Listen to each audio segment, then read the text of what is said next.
Olá, eu sou o pastor Jadir Lacerda e venho trazer uma palavra que hoje se encontra em 2 Reis 3:11, sobre a pessoa ficar à sombra da outra, ficar na dependência da outra.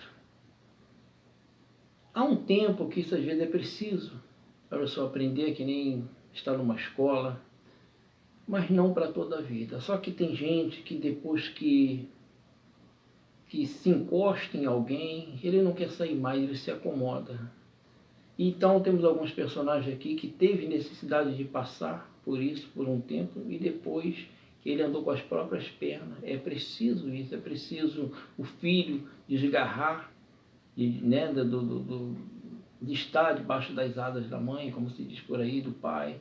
Há o tempo para tudo, é o tempo dele crescer e começar a andar com as próprias pernas. Nós vemos hoje tantos casos assim, que o filho às vezes está tão acostumado que o pai e a mãe façam por ele tudo, e quando ele casa é a mulher que passa a fazer. Então a pessoa não amadurece, não cresce, e é preciso, é o tempo de desmamar. Então vamos ver aqui em 2 Reis 3:11, com algumas referências. Vamos começar por essa que diz assim: o rei de Israel e outros dois reis foram à guerra. Só que eles saíram, convidaram Josafá para ir junto, rei Jorão, que era o filho de Acabe, Josafá e o rei de Edom. Eles foram à guerra sem consultar Deus. Só que na caminhada, chegando lá, se desgastaram, acabou a água, ficaram numa situação. Aí lembrou de Deus, a gente faz, toma decisões, e aí, quando dá errado, a gente lembra de Deus. Aí Josafá viu que a coisa estava difícil, falou assim: não tem um profeta aqui de Deus para a gente consultar? Aí um servo diz assim: tem um profeta Eliseu, que servia, que lavava, vestia, o costume dizer assim, que jogava água nas mãos de Elias, ou seja, que era servo de Elias. Aí chama ele. Ele a princípio não queria nem orar por ele, buscar a profecia, por conta dele não gostar do profeta de Israel. Mas por consideração a Josafá, que era um homem temente a Deus, ele orou. E Deus enviou recursos, enviou águas, fizeram escavar bastante. Interessante que eles já estavam fracos, com sede, e Deus mandou que eles cavassem bastante buraco. Imagine, esgotado, cansado, com sede, um sol ardente, e eles tiveram que cavar bastante buraco, e a água não viria por cima, viria por baixo. E Deus deu vitória. Então nós vemos aqui, um pouco mais atrás, a história para poder entender melhor. E tomou a capa. Isso foi quando o profeta Elias estava para ser arrebatado, já cansado daquela labuta, daquela situação, tanta perseguição, desistiu, pediu a Deus que morresse. E Deus resolveu arrebatar ele e mandou que ele preparasse Eliseu como sucessor. Então, quando chega o dia de enfim, Elias ir embora, que a Bíblia diz que ele foi embora no roda-moinho. Então, até muitos confundem que é numa carruagem de fogo, que passa a carruagem de fogo e atrás vem o roda-moinho. Ele foi de roda-moinho. Então, alguns falam rei de moinho, cada um tem uma versão. Então, Eliseu ficou ali de sucessor. Então, ficava-se aquele costume de dizer assim: Eliseu, servo de Elias, servo de Elias. Sempre assim, fulano empregado de ciclano, fulano que é sustentado o A ou B, sempre aquela palavra negativa como sobrenome. Então, a primeira versão aconteceu aqui, então, quando ele fala com Elias assim: eu quero algo de ti. Ele pede o que tu queres. Elias fala com ele, fala: eu quero a tua capa. Então Elias fala assim: tu veio ser arrebatado e tu fica com ela. E na hora daquele movimento, ele segura na capa, a capa se solta e ele pega aquela capa. Talvez até ele também estava ali querendo ficar à sombra daquela capa. Porque muita gente bota fé em muitos objetos. Nós vemos em religiões aí que adora objetos porque acredita que tem poder naquilo ali. Então, inocente acreditando numa situação que tem nada a ver, que não tem vida, que não pode fazer nada, mas acredita. E a gente tem que respeitar, porque igual respeito à nossa crença. Então, Elias, a partir dali, Eliseu, a partir dali, assume. E quando ele assume, é que nem quando a pessoa se torna profissional, antes era um ajudante, por exemplo, ele se torna profissional. Até ele convencer as pessoas que ele é profissional, que ele não é mais ajudante, um servente, é difícil, demora, as pessoas não acreditam. Então, acontece assim, e tomou a capa, está aqui, tomou a capa de Elias, que lhe caíra, e feriu as águas, e disse, aonde está o Senhor Deus de Elias? Então feriu as águas, e se dividiram elas para uma e outra banda, e Eliseu passou. 2 Reis 2,14. Até ele, vemos que ele pegou a capa e clamou pelo Deus de Elias ainda.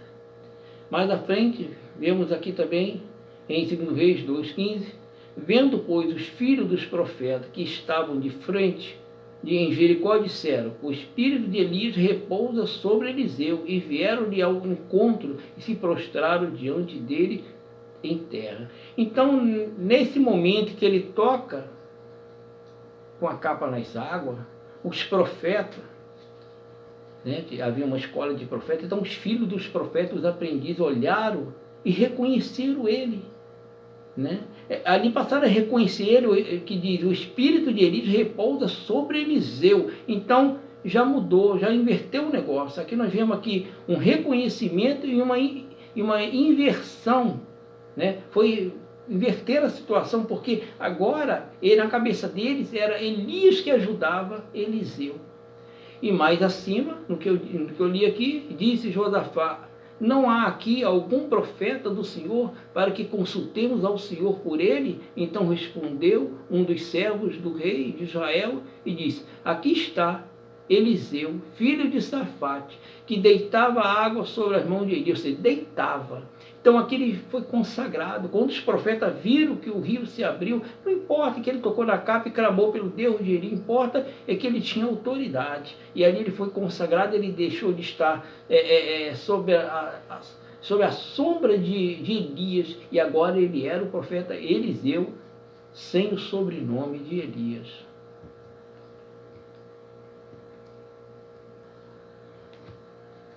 Outra passagem se deu com Josué, servo de Moisés, que por muitos anos serviu a Moisés, estava ali para todo lado. Moisés ia para o monte, ele ia, ficava um pouco abaixo. Teve uma vez que ele ficou 40 dias, Moisés lá em cima falando com Deus, ele no meio do caminho, 40 dias esperando. Então ele tinha uma experiência, né, do trabalho de Moisés, mas mesmo assim, o problema não era ele, a experiência dele, o problema era o povo, que o povo acaba adorando, criando uma idolatria. E Moisés para o povo era o Deus. Tanto que quando Deus queria mais intimidade com o povo, Deus falou assim com Moisés, Moisés, reúne o povo, que eu quero falar com eles diretamente. E o pessoal ficou ansioso, mas quando Deus chegou, a presença de Deus é tremenda, muito relâmpago, raio, trovões, o pessoal ficaram apavorados. Não, Senhor, fala, Moisés, Deus contigo e tu com a gente, mas não deixa Deus falar com a gente, senão ele mata a gente. Entendeu? O pessoal estava apegado a Moisés e tinha medo. O filho não pode ter medo do pai, tem que ter respeito, mas eles tinham medo. Medo porque Israel estava sempre caindo em fraquezas, e Deus abomina pecado. Embora Deus perdoe o pecador, mas Deus detesta pecado. Então, quando a gente... Eu acredito que todos nós, no dia de partir dessa terra, por mais que a gente se arrependa de tudo, a gente vai ser salvo, vai tudo, mas dá aquele medo, porque a gente pensa assim, Deus é santo demais para a gente chegar perto, né? Dá essa impressão, mas não é nada disso, ele é santo sim demais, sim, mas ele se contém porque ele nos ama, ele apresenta, ele não vai nos destruir, mas nos dá vida, né? Então, diz aqui em Josué 16, 16 à frente, diz assim, então responderam a Josué dizendo, tudo quanto nos ordenaste faremos, e onde quer que nos enviares, iremos, como em tudo ouvimos a Moisés, assim te ouviremos a ti. Tão somente que o Senhor teu Deus seja contigo, como foi com Moisés. Todo homem que for rebelde à tua boca e não ouvir as tuas palavras, em tudo quanto lhe mandares, morrerás. Tão somente esforça-te e tem bom ânimo. O povo cobrando isso de Josué, para que Josué tivesse bom ânimo. E o Senhor disse a Josué, este dia começarei a engrandecer-te perante os olhos de todo Israel, porque para que saiba que assim como fui com Moisés, serei contigo. Josué 3:7. Aqui foi quando Josué já teve logo de cara, encontrou uma missão tremenda. É atravessar o Rio Jordão com o povo. Na época das enchentes, que Deus não facilita, é na época das enchentes, para ninguém dizer, o rio estava raso. Quando o Jordão transbordava pelos barrancos. Então, olha a responsabilidade, o povo cobrou. Nós te aceitamos sim, mas com essa condição, que você seja usado como Moisés foi usado. E logo de cara essa prova, e Deus fala com ele, né? Deus conforta Josué, dizendo que ia engrandecer Josué perante aquele povo. E aqui mais à frente, quando os que levavam a arca, e a arca da aliança ia junto, ela era a primeira a entrar. E quando os que levavam a arca chegaram até o Jordão, e os pés dos sacerdotes que levavam a arca se molharam na borda das águas, porque o Jordão transbordava sobre todas as suas ribanceiras, todos os dias da sega. Pararam-se as águas que vinham de cima, levantaram-se num montão muito longe da cidade de Adã, que está da banda do sertão, e eis que desciam ao mar das Campinas, que é o mar salgado, faltava de todo, e separaram-se, e então passou o povo de fronte de Jericó. Josué 3:15-16. Olha que tremendo milagre. O povo bota uma condição para ele: a gente vai sim te ouvir, te obedecer. Mentiram um pouco, e tanto quanto obedeceram a Moisés, eles rebelaram bastante, mas tudo bem. Mas com essa condição, que Deus usasse ele de verdade. Eles queriam ver poder, como viu com Moisés. Moisés, Deus usou para abrir o mar vermelho, para fazer sair água de rocha, de pedra, e tantos milagres, para castigar, para abrir terra e matar inimigos. Foi tremendo. Então ele queria também ver isso, e viram, e Deus falou: vou te exaltar na frente desse povo, para eles verem que agora, que eu estou contigo agora. Então o que acontece? Josué deixou de estar na sombra de Moisés. Agora Josué tinha um nome. Ele era Josué, servo do Senhor, não mais servo de Moisés. Em outra passagem, que se encontra em Atos 19, o apóstolo Paulo, ele era um homem muito usado, um homem que tinha os 9 dons, e muito humilde. Quanto mais usado, mais humilde tem que ser. E Deus estava usando ele de forma que o pessoal vinha com lenços e aventais, encostava no suor dele e levavam para casa. Não pagava nada, era gratuito. E botava nas pessoas, nos parentes que estavam doentes, eles ficavam curados de qualquer coisa. Então, teve umas pessoas lá, que a Bíblia diz que era filho de um homem chamado Cefa, judeu, principal dos sacerdotes, viram aquilo e pensaram, tiveram a ideia de usar aquilo para arrumar dinheiro, para ganhar dinheiro, e começaram a cobrar para expulsar demônio. Então, uma certa situação aconteceu que eles não sabiam, não tinham intimidade, né? Como fazer, não tinha intimidade com Deus, não sabiam nem como usar as palavras. Chegaram e falavam assim: eu te expulso no nome do Paulo que Jesus serve. Aí a pessoa, o demônio na pessoa, falou assim: Jesus eu conheço, Paulo sei quem é, e vós quem sois. E partiu para cima deles e machucaram eles muito. Então o que acontece? Diz aqui: e saltando neles o homem que tinha o espírito maligno, e assim orando-se dele, os dois, e assim orando-se dos dois, pôde mais do que eles, de tal maneira que nus e feridos fugiram daquela casa. O que acontece? A gente precisa estar debaixo da sombra do Onipotente, daquele que pode fazer tudo na nossa vida. A gente precisa sim de estudar, de aprender, mas tem um tempo, igual eu falei no começo, de libertação. O tempo de andar com as próprias pernas é importante, isso também na vida espiritual. A gente chega numa igreja, membro ali, escuta a palavra, estuda, aprende. A gente tem que crescer, a gente tem que evoluir. A gente tem que ir em frente, mesmo que seja devagar e sempre. Tem pessoas que ficam atracadas a vida inteira. Tem pessoas que chegam na igreja, fica de membro a vida inteira. Nada contra isso. Mas se for pensar na vida financeira, quer crescer, mas na vida espiritual não quer crescer.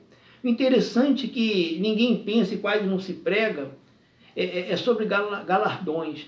A Bíblia fala sobre galardões, né? Que aquele que der que seja um copo de água fria a uns dos crentes, em qualidade de crente, né? De qualidade de servo de Deus, não perderá o galardão. Galardão são presentes, dádivas que receberemos lá na eternidade. Né? Certa vez uma mãe chegou para Jesus e falou assim: Senhor, permita que os meus 2 filhos que te seguem hoje, um sente à sua direita e outro à tua esquerda lá no reino do seu Pai. E houve até briga entre os discípulos.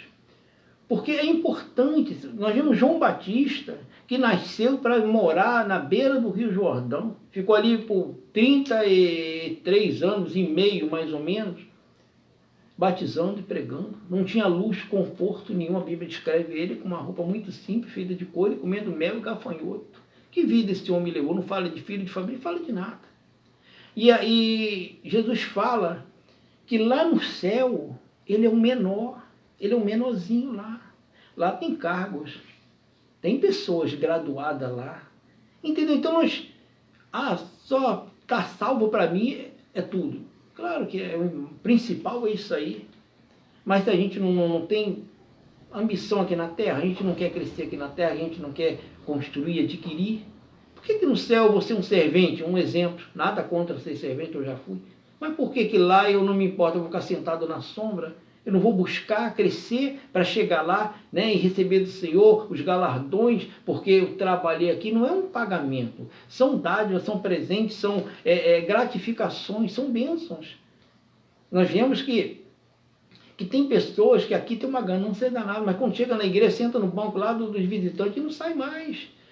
Mas é importante isso aí, é importante fazer a obra, é importante, seja qual obra for, ela tem valor para Deus, é importante. Se você ficar ali, eu cuido da igreja, da limpeza da igreja. Vai mais à frente, vai mais além. Não estagna numa coisa só. Procura crescer um pouquinho, que seja de tempo em tempo, vai devagarzinho, mas procura se esforçar, porque assim você estará sendo mais útil à obra de Deus. Né? Porque Deus chama, cada um tem o seu fogo. Ninguém é inválido na igreja, ninguém ali é dispensável, não serve para nada, não existe isso. A obra de Deus tem... Poxa, se der um copo de água fria, não perde o galardão. Então eu trouxe essa palavra aqui para ver que a gente tem, no sentido bom da palavra, tirar proveito de tudo. No sentido bom, é claro, sem ganância. Para que a gente aqui dê fruto, como uma árvore que dá fruto. Porque quantas árvores, né? Tem até uma parábola que fala, né? Um senhor chega e fala: essa árvore já não dá fruto, corta ela. Aí o servo fala assim: Senhor, deixa esse ano, eu vou podar, vou limpar. Se ela não der, a gente corta. Aí tá bom, deixa esse ano. E assim Deus vem fazendo com outros crentes que não dá fruto. Está inválido. É como a figueira. A parábola da figueira, que só tem aparência, Jesus cata fruto nela. Ele sabia que não tinha, mas ele castou para a gente, para entender. Porque a figueira, ela primeiro, ela dá os figos, mas depois dá a folha. E naquele caso, ela estava cheia de folha e de longe não via se tinha ou não figos. Então, o que acontece? Jesus considerou uma figueira fingida, porque ela tinha folhas e não fruto.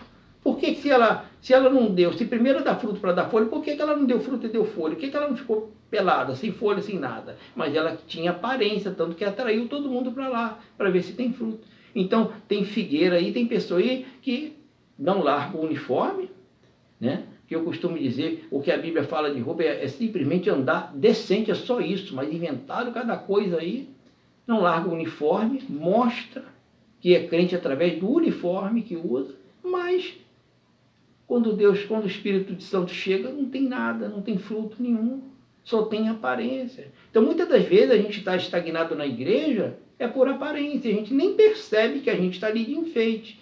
Um cara de crente fervoroso e vazio por dentro, como uma lata que solta no alto do morro. Uma vez alguém falou para mim: pega uma lata de 20 cheia, e solta ela lá no alto. Ela não faz muito barulho, mas pega uma vazia, uma lata vazia, sem nada dentro, ela vem fazendo uma barulheira tremenda. E chega aqui embaixo e não tem nada.